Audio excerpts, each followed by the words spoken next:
El 18 de juliol de 1986, el centre adquireix en subhasta el local de Can Cornudis.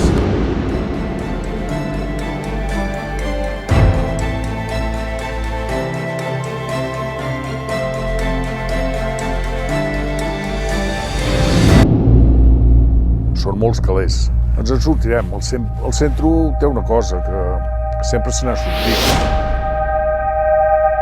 El cost total de la reforma té un pressupost d'1 milió d'euros, que s'intentarà assumir executant el projecte per fases.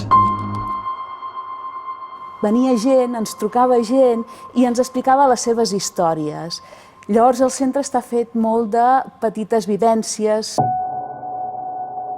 Al març del 2018 es presenta el projecte El Centre és Viu, una iniciativa que pretén els següents objectius. Tothom hi guarda records, experiències, el que es va comprar quan es volia créixer,